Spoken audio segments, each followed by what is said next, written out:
The next band in Conference 6A is the Lake Travis High School Marching Band.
Good afternoon, Cavalier Nation, and thank you for joining me for my first Facebook Live event as your superintendent.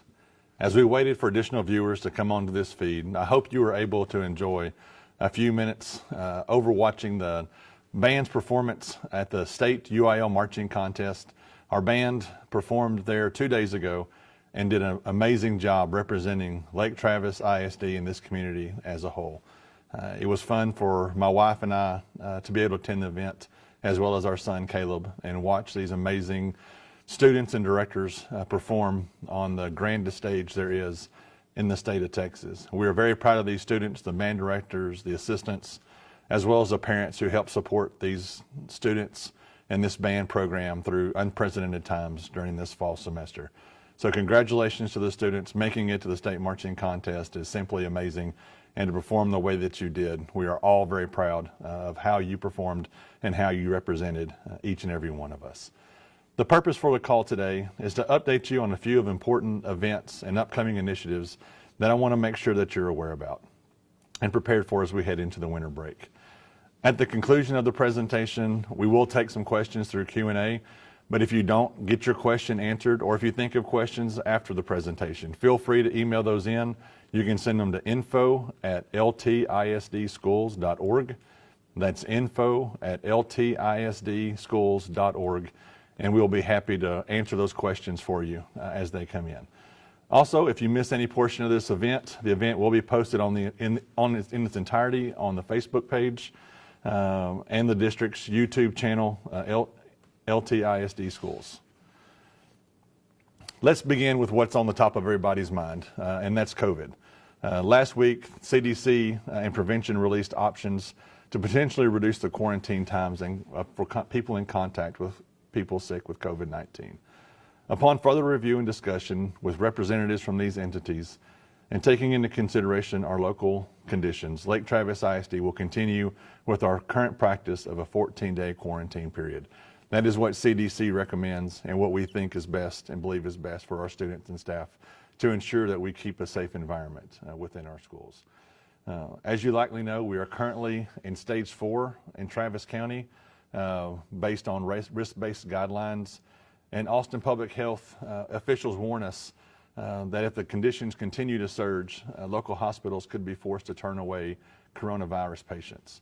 Earlier this week, Travis County reported more than 600 new cases of the virus in a single day. That is the highest single day increase we have seen in Travis County since July.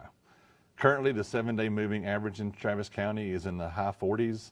If we get to 50 and we reach 50, then we will automatically transition into stage 5. So transitioning into stage 5, how will that impact LTISD and what does that mean for us?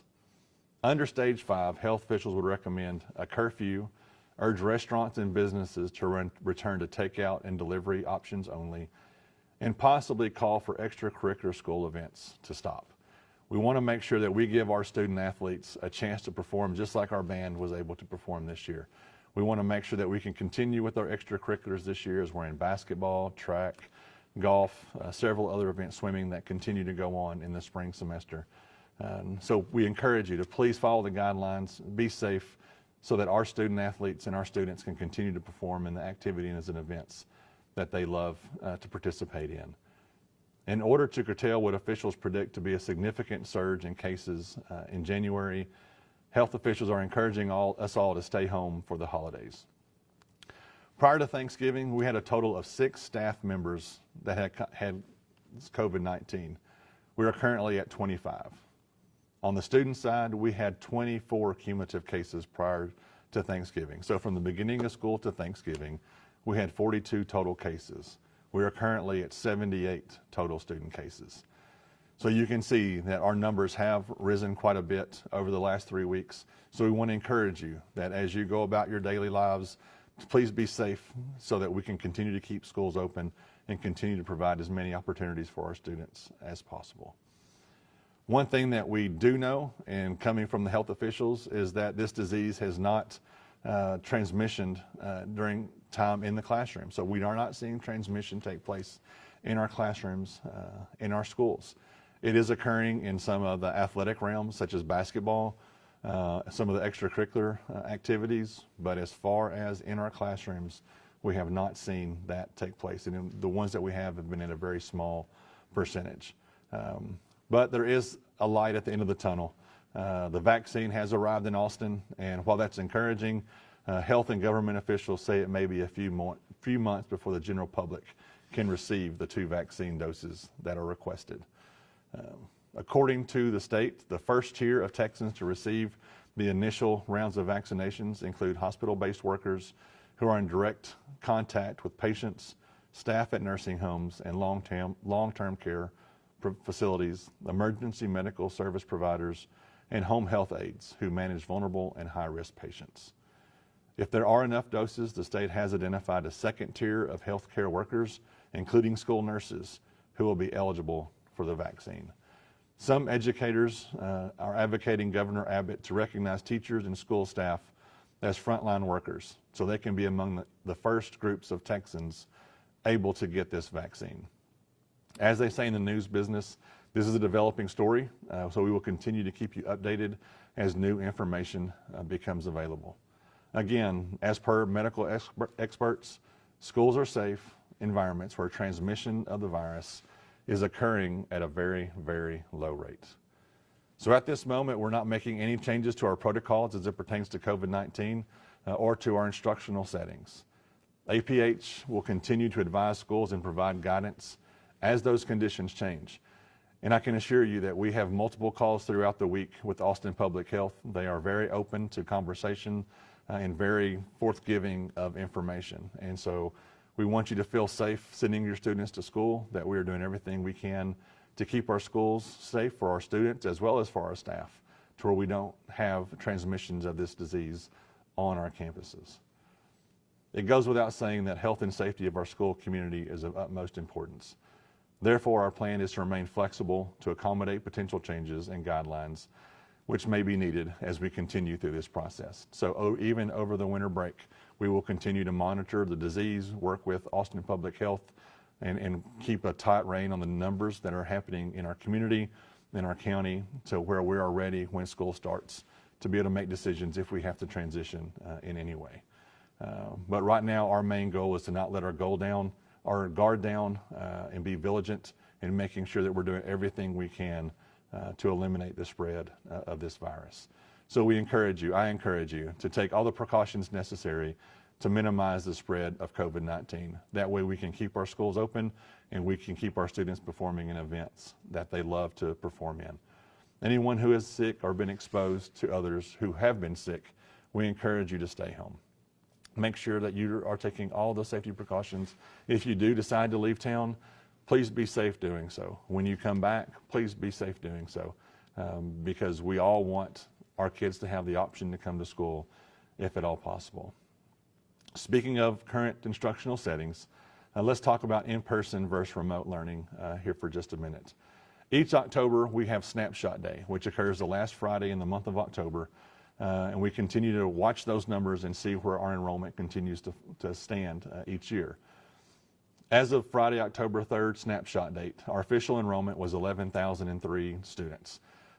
Currently, we are about 11,080 students, so since the end of October, we have seen an increase in our enrollment of close to 80 students, and so that's a very positive sign that people are feeling comfortable bringing their students back to school. Back in October, when we had our snapshot date, we had 64% of our students that were learning in person at school, with 36% in the remote setting.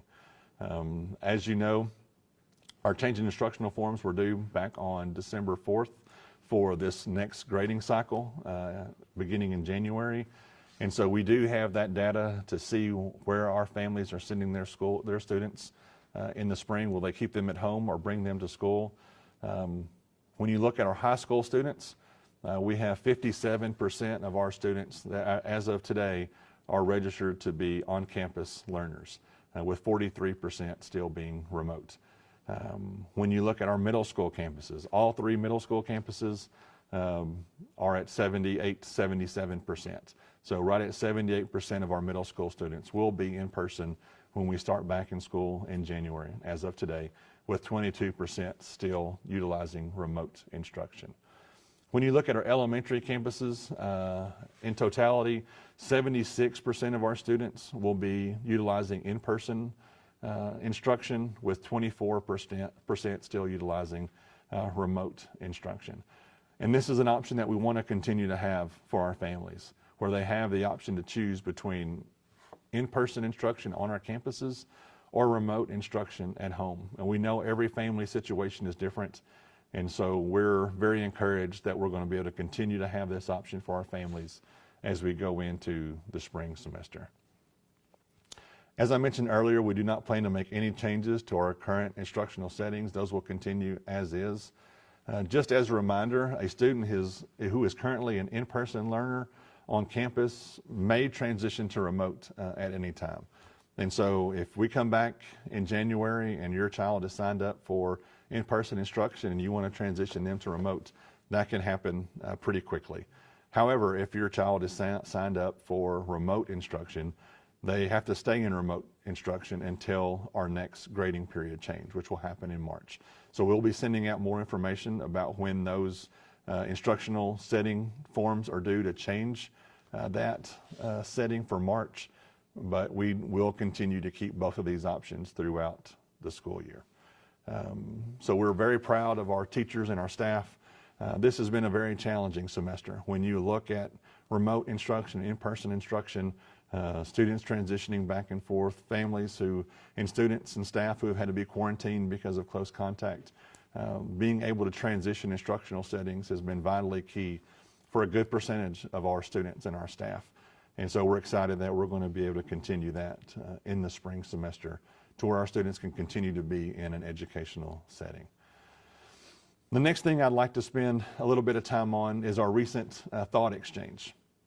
Our Thoughtexchange, we had an opportunity for our families in our community to provide us feedback. It is a two-way tool to where people could put their thoughts on the Thoughtexchange, and that way we could gather your feedback. You were asked to share the most important things we need to consider in order to best support each other over the next few months, and then assign stars or ratings to ideas shared by others. The feedback received will be used to begin our district strategic planning process for the new year and beyond. Overall, I'm very pleased with the level of participation and responses that we received through the Thought Exchange. In fact, it was one of the highest rated exchanges LTISD has ever conducted. I want to thank those who took the time to participate and those who took time to read through the other thoughts and star those that they thought were important. Your time and contribution to this process is very much appreciated. And now I want to take a few minutes and share some of those results. As we look at the results, first you have the exchange summary. So what was the purpose and the question that was before you? What are the most important things we need to consider in order to best support each other over the next few months? And so from that question, we had 1,652 people that participated in this thought exchange. Of those 1,600 people, we had 1,371 thoughts that were shared, and then almost 83,000 star ratings that were provided on those thoughts. And so having 83,000 ratings based on 1,300 thoughts is amazing. And that means you took the time to read through those thoughts and see what you valued. And so now I want to share with you what some of those thoughts consisted of. First, I want to share the word cloud with you. The word cloud just basically takes the main pieces of conversation in the thought exchange and just highlights them. So the bigger the word is in the word cloud, the more that word was used. So you look at words like plan, that was used quite a bit. Transparency was used quite a bit. Staff was a very significant number of uses for that. Now, one I want to take just a minute and concentrate on is the word grace. The word grace was used quite a bit in this thought exchange. And obviously it was one of the top 2 used words in the word cloud. And I want to remind all of us that grace is definitely a two-way street. We need as a school district to have grace with our community and parents to make sure that we're providing a quality education and we're being graceful in how we provide that education to you. But it also comes back the other way. Our teachers have experienced things, our principals have experienced things this year that they never prepared for. They never had to dream what they would have to deal with. And so many of our parents have showed so much grace for our teachers and our staff and our principals this year, and we want to thank you for that. And as we go into the second semester, when things get stressful, when things get hard, I want to encourage you to remember that word grace, because we're going to need it for each other. There's times that I give grace, and there's times that I need grace. And I encourage you to do the same as we transition into this next semester. I think it will definitely benefit all of us.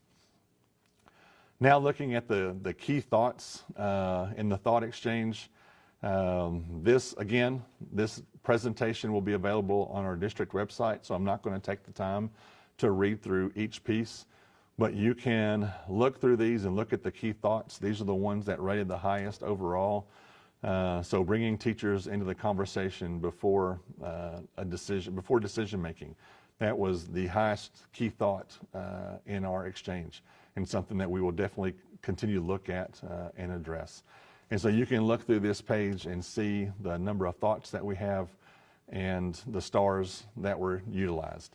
This screen is the all generated themes, the top themes. So you can look across the bottom. You have communication, everyone, mental health being a huge piece of this thought exchange.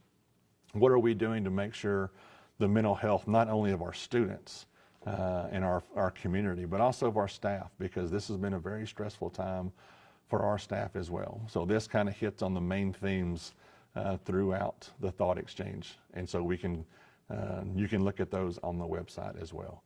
When you look under the themes, for example, communication, open lines of communication in between leadership teams for maximized transparency and collaboration.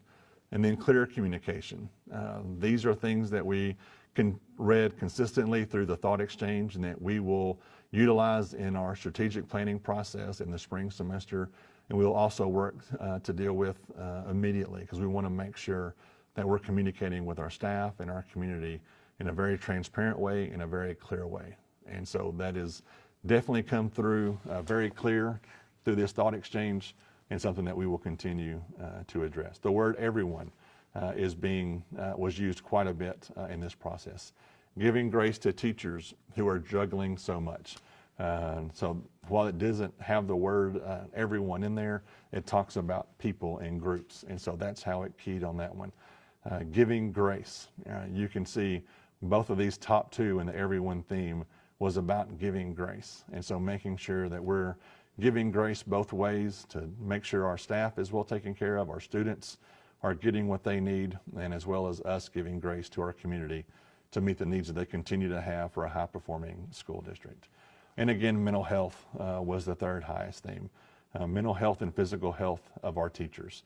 They have been through a lot. The hybrid teaching at the secondary level, the transition of teachers at the elementary level has been stressful on everybody. And while it is a huge mental health concern, it's also a physical health concern. So we want to make sure that we continue to find ways to provide those positive reinforcements for our staff, for our students, as well as for our parents, because we know in this mental health piece, it's also been a huge mental health concern for our parents, because they have taken on a role that they didn't necessarily sign up for as well. So next steps in our thought exchange, we will carefully consider what we have learned as we embark on the development of our district strategic improvement plan. And again, the results of the thought exchange will be up on our website by tomorrow, so that you can go through and look through all the thought exchange information and read through it yourself. And we will continue to utilize this process through strategic planning and making sure that everything is considered. So again, these are some of the highlights of the exchange. The full report, again, will be available on our website beginning tomorrow. So we encourage you to go look at the website and see those results, and you will hear a lot more about those results through the coming months and through the coming years. Because this will be the starting point of our district strategic improvement plan, because we want to make sure that as we embark on 2021, that we are moving ahead and doing what's best for LTISD community as a whole, students, staff, parents, and community.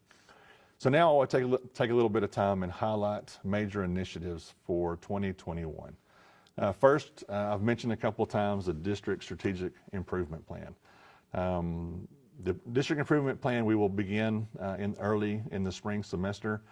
This will be a plan that'll go throughout the spring semester and involve a lot of people and a lot of input from community, from parents, from teachers, as well as from students. This plan will articulate our mission and vision, as well as the goals and objectives needed to obtain and attain that vision. Senior staff and I recently interviewed several firms with expertise to facilitate this type of plan, and we're finalizing that selection process now. As you might expect, a strategic plan has numerous steps and components and is not something that this district will do in isolation. We will continue to use feedback received through our recent thought exchange process as a first step. This process will also include a wide variety of district staff, teachers, parents, and students, as previously mentioned. And you'll hear a lot more information about this. Once we finalize the firm that we're going to use to do our strategic planning, and some people ask, why are we using somebody else to come in and do strategic planning? That way it can be completely transparent. It's not the district driving the conversation of where we want it to go, but what is this district's and what is this community's plan moving forward?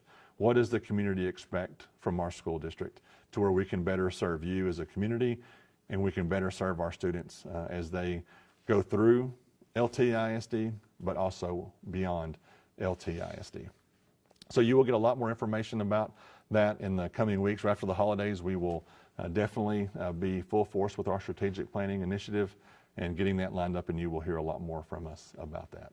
The next initiative I would like to take a couple minutes to talk about is our one-to-one Chromebook initiative. As you know, remote learning has really pushed our technology. Fortunately, we were a little bit ahead of the game with technology in Lake Travis, and that was very fortunate. However, we want to continue to make sure that we stay at the forefront of that conversation. In order to best support long-term stability of technology, resources for our learners, we have accelerated our device replacement program by moving forward with a new standard for secondary students. As you can imagine, our our technology has really been utilized a lot more this year than would typically occur. And so we want to make sure that we know that's going to cause devices to time out quicker, and we want to make sure that we have devices here, the best devices possible for our students. So in October, our Board of Trustees approved the purchase of more than $2.4 million in Chromebooks. The purchase is supported by a 2018 bond program, so this is all bond dollars that are used to purchase this additional technology.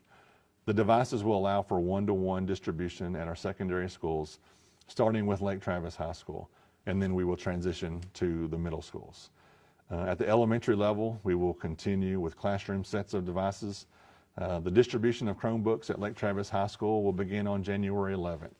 A lot more details will be coming out about that distribution process.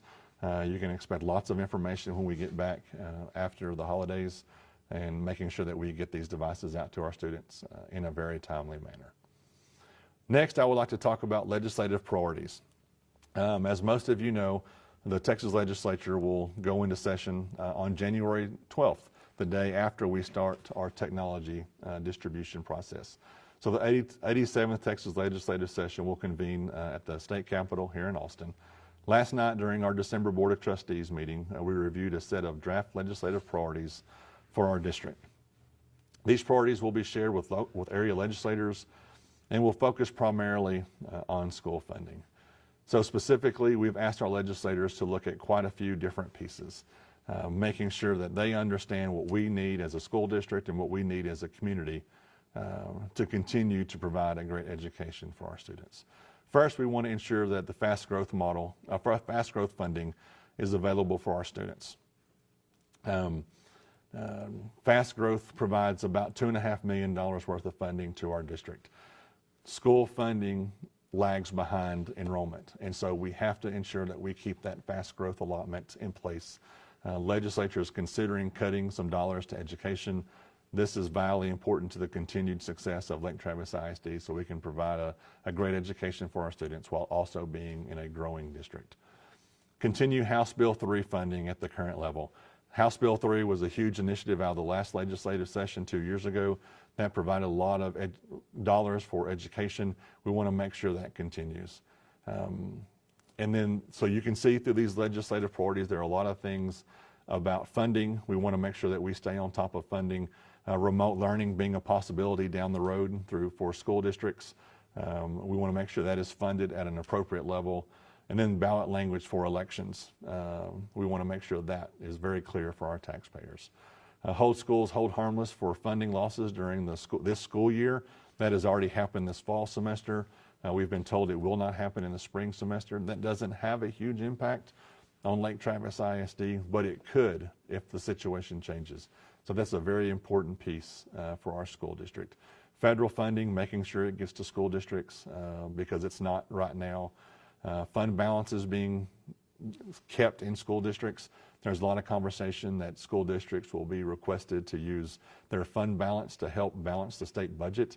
It should not be our responsibility to use our saving account for traumatic events for daily education of students. And so we're making sure we want to encourage our legislators not to impact our current fund balances. And then rethink accountability. That's a constant conversation that we're having with our legislators. This year we know we're not being rated on the A through F system, but we are still being required to take the STAR test. And so we want to make sure that we continue to keep accountability at the forefront of the conversation with our legislators because it is so important that we take a holistic approach to accountability with our students, so that we get a well-rounded evaluation of our students, not just a one-day result of a test that our students took. Another piece of information that I want to take a few minutes and share and talk about is the LTISD Police Department. Last night during our board meeting, the trustees unanimously adopted a resolution authorizing me to establish our own police department. For many years, Lake Travis ISD has had a great partnership with Travis County Sheriff's Office for the use of deputies as school resource officers, or SROs. Our current agreement with Travis County provides 3 SROs to our school district. So we have 3 officers, SROs, that we contract with Travis County Sheriff's Office that patrol and help us on our campuses.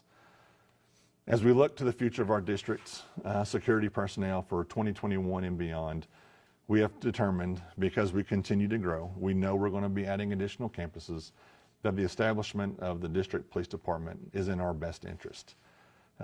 We believe that a comprehensive Lake Travis ISD Police Department, whose jurisdiction would encompass the entire LISD school boundaries, will serve to enhance the safety and security of our entire district. We'll budget this utilizing the same dollars that we budget with Travis County for the SROs. This police department is not being created for any other reason than to provide a very safe environment for our students and for our staff. Utilizing those dollars that pays for 3 police officers and now being able to have 6 police officers in our district is vitally important. Our number one priority as a school district is to keep our students and our staff safe while they're with us. You turn your students over to us. You entrust your family members to come be employees in this school district. And while they're here, you expect us to keep them safe. Our goal with our police department is to continue to provide a great service to our community, to keep our students safe, not from things that happen within the school district, but making sure that things don't come in onto the campus that shouldn't. A lot of those safety things that happen on schools are because things weren't planned out well or anticipated in a very timely fashion. Our number one goal, again, is to provide a safe environment for our students and our staff. And by having more officers in a very organized way for covering for each other when things are happening or people are out, making sure that we have officers that know every inch of our campuses. So forbid something does happen on a campus, that we have officers that are employed by the school district that know that campus. They know where every closet is, they know where every bathroom is, they know where every classroom is. That is how we de-escalate a situation that may occur as quickly as possible. And so this is being created to provide a safe environment for our students, for our staff. It's not costing $1 more. And our number one goal for our police officers is to become a vital piece of the campus where they're engaging with students, they're engaging with staff. It's not a situation where these officers will be standing in corners and just overseeing. The expectation is that these officers will be engaged with our students, whether it be in the cafeteria, in the hallways, at PE, at recess, or athletic events. They're engaged with our students. They know our students. They know our families. My previous district, we had a police department, and one of the highlights of that police department was how they engaged with our students and our staff. And that's what we will have here in Lake Travis. We want to thank Travis County for their continued support. I received emails from Travis County Sheriff's Office today wishing us the best of luck in this process and that they are there to help us. The Lakeway Police Department has been an incredible partner with this school district for many years. So has the Bee Cave Police Department. And those partnerships will continue. We still want those officers coming by, stopping on campus, visiting with our kids. Those things don't change. If they're willing to do that, we're willing to open our doors to them for them to come in and be a part of our school district. The safety of our students and staff is truly a community partnership. And so by partnering with these other entities, police entities, we will continue to keep our officers safe. We are beginning that transition now as the board approved the resolution last night. Our hope is to have a police department in place to start the 21-22 school year. So the next school year, there are a lot of things that we have to get done between now and then for that to happen. But again, our number one goal with this police department is to provide additional resources for our staff and for our kids, a safety element that makes sure that we don't have issues or concerns that happen on our campus, and are truly very aware of our district campuses and facilities. So again, if something does happen, we are able to have our officers there in a very timely manner and de-escalate anything that were to occur. So having worked in a school district that had a police department and another one that did not have a police department, I understand the pros and cons of both. And I understand some people may have concerns about us starting a police department. But you can rest assured, and I can assure you that the purpose in this is to continue to keep our campuses safe, continue to provide a great environment for our kids, and to make sure that we do that in a very timely way. One last thing I want to spend a moment talking about is our Diversity Awareness Committee. I want to reassure our staff, parents, and the greater Lake Travis community that the pandemic has not shifted our concern and focus on diversity in our schools. In fact, the district's leadership team and I will create a committee whose charge and work will be to begin a discussion and ultimately a call for action on diversity and inclusion across our district. I'm excited that we will begin this process in the spring. We will have a committee of folks that come together. One of the challenges that we have, obviously, with strategic planning as well as with the Diversity Awareness Committee is being able to bring people to the table literally in a room together. And so this committee may start off a little bit smaller than what it will ultimately be, but we didn't want to wait until the pandemic is over to start a committee to look at the cultural sensitivity that we need to make sure that we're providing our students, our staff, and our community as a whole. So instead of waiting for that process to start, we will go ahead and start that committee, Diversity Awareness Committee, in the spring. And so you will hear a lot more information about that as January approaches. So now we have a few minutes for a Q&A. And so, as I said, you can put comments on the Facebook page, put questions in there. I will be happy to answer any questions that you may have. Again, if I don't get to your question, because I do want to be very respectful of everybody's time. If I don't get to your question, please email it to info@ltisdschools.org. Again, info@ltisdschools.org, and we will get an answer to you. One question, will the cost of the vaccine be covered by the district or administered in vaccine clinics, much the one we have for flu vaccine?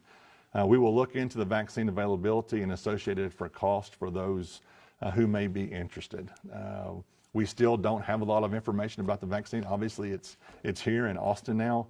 It may be a while before it gets to some of our staff and students to be able to utilize. But as that information becomes available, we will definitely be able to get that out to you. Does the district have a plan to pay for the COVID testing teachers are currently paying for out of their pockets? There are no cost testing facilities located throughout the Austin area. So please, if you've been paying for the test, please contact our HR department and they can help you find clinics where you can do it at no cost. Are remote learners able to take STAR remotely? Unfortunately, they are not. That is not a decision that Lake Travis has made. That is a decision that the Texas Education Agency has made. Students are required by the state to take the STAR test in person. It either has to be on campus or another type of facility that they are going to give us that information on later. And so TEA is the one who's decided that STAR testing must be done in person. STAR testing will not be, for remote families, will not be able to be administered at home in your home environment. It has to be on campus. And again, that's not a decision by Lake Travis, that's a decision by TEA.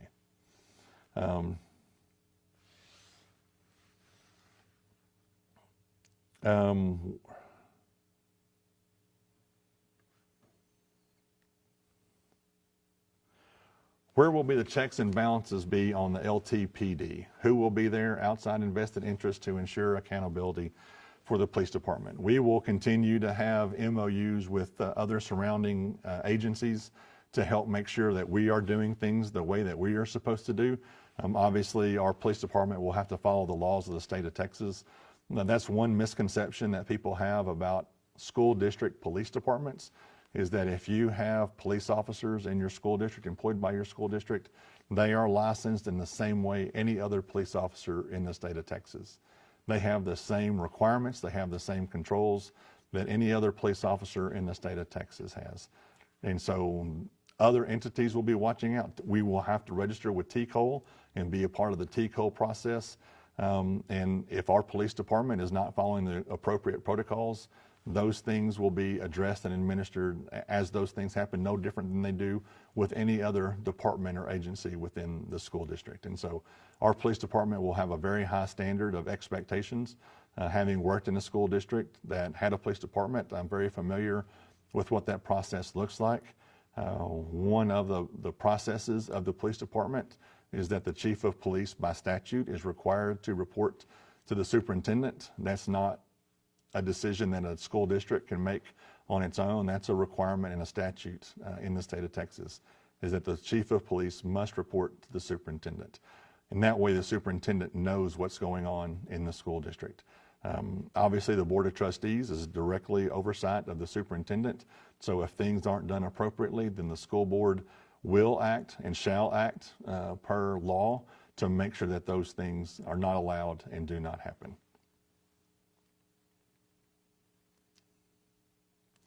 Let me see. What problems does having an ISD police department solve? Where was the previous solution failing? It was not failing. I don't want you to think for a minute that things with Travis County were failing. We had a great partnership with Travis County. One thing that additionally happened this summer is that the crosswalk guards that had previously been provided and employed by Travis County transitioned to us. We found out about that end of July, 1st of August, I believe. And so now we've taken on the crosswalk guards at our different campuses. And so there's no failing on any part in the system. But this is an opportunity to utilize the same dollars that we were using for 3 SROs to provide 6 police officers for the school district. And so if we can provide more safety for our community or for our students and for our staff on our campuses by utilizing the same dollars, I think as taxpayers, I know as a taxpayer myself, that's what I would expect, is that those dollars are utilized to provide every resource possible for our students and for our staff. There has not been a failing on any part through Travis County. This is just an opportunity for us to have more safety and security things in place for our students and for our staff.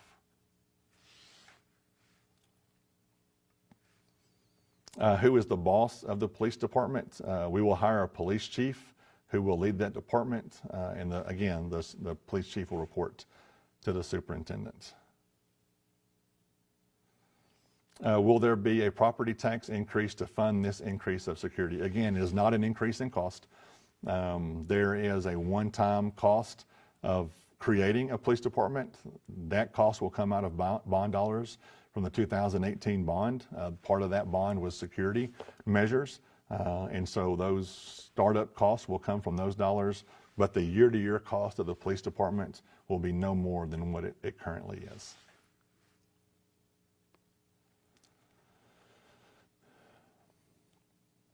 Is there discussion of returning back to regular classroom education next year? Yes, there is. There's lots of conversations regarding education. The legislative session that starts up in January, a lot of that conversation will happen around education. Number one, funding, and number two, instructional resources. The state has to make a decision. As of right now, we're required to offer in-school instruction. So you have some areas of the state that are really heavy hit by COVID right now, even more so than here locally. And so the state has said that you can have remote instruction, but you have to keep the doors open for students who want to come to school and for families who want to send their kids to school. So that is what we're doing. We're meeting the letter of the law by providing remote instruction as well as in-person instruction. But that conversation will happen at the state level. There's also a conversation at the state level of school districts being able to have a remote school. One thing that could potentially fix is the hybrid model that we're experiencing at our secondary campuses. If we could have a school that is complete remote all year long, then we could have teachers that are simply remote teachers all year long, and then teachers that are in person all year long. It's not the transitioning back and forth that we're experiencing now. So yes, there will be lots of conversation going around about instructional settings for schools in this current school year. All right. One more question. Again, if I don't get to your question or I didn't get to your question, please email info@ltisdschools.org and we will get that to you. What does success look like for your diversity initiative? The success of the diversity initiative is to create that conversation about diversity and cultural sensitivity within our community. There's been lots of conversation, not only locally and not only across the state, but throughout the country, of the cultural sensitivity and how we handle that. And so the purpose of this is to provide an outsource for us, to provide information to the community, as well as an in-source for us, for people to come to the table and talk to us about the things that are going on. What is going on in our community? What can we do to help bridge that gap and those concerns that our community has about cultural sensitivity? And so one thing that this committee will work on is what resources can we provide our students, what resources can we provide our staff as it circles around cultural sensitivity. There are a lot of things that we could utilize training for our staff to recognize and see things that circle around cultural sensitivity, and the same thing with our staff. And so the goal of this is to bridge that gap and utilize the conversation with our community. We want to have that open conversation about things that are happening in the community and how can we as a school district impact that in a very positive way. We don't want to keep it at the door and say it's not an issue here. It's an issue across this country. And so what can we do in the coming days and the coming years to bridge that gap? So a lot more information will come out about our Diversity Awareness Committee beginning in January. You'll hear a lot more information about that. So thank you for those questions. Great information for us. Again, if I did not get to your question, please email me and we will get that information to you as soon as possible. As a reminder, if you missed any portion of this event, the video will be posted in its entirety right here on our Facebook page, and it will also be uploaded to our district's YouTube channel, LTISD Schools. Before I conclude my update, I want to quickly share a few calendar items with you. As you may recall, last month our school board approved some significant changes to our current year instructional calendar. In a nutshell, the board approved the submission of a waiver to TEA that allowed us to add 4 days of professional development to the current 2021 school year calendar. As a result, these 4 days will be observed as student holidays beginning tomorrow, Friday, December 18th. So again, there is no school for students tomorrow. It's a staff development day for our staff. And so today was the last day for instruction on our campuses. Another one of those staff development days will be observed on Tuesday, January 5th. Again, there will be no school on that day. Therefore, our students will get 2 extra days during their holiday break, and classes, both remote and in person, will resume on Wednesday, January 6th. Without a doubt, this year has brought about many challenges to our staff, and we believe the extra time during these staff development days will allow our staff much needed time to plan and prepare. And they will also provide our students and families with additional breaks to disconnect and recharge. Again, this has been a year like none other. We don't know what this spring semester holds. We want to make sure that our staff and our teachers have the time to find and utilize every resource possible to provide the best and highest quality education possible for our students. Be sure to visit our website for those important revisions to our current school year calendar. Also, our school board approved the 2021-22 instructional year calendar during its regular board meeting last night. That calendar is very similar to this year's calendar. That calendar for the next school year has also been posted on our website, so feel free to go look at it at our district website. As I conclude my update this afternoon, I want to share with you a few photos taken at some of our schools throughout the fall semester. This is our why.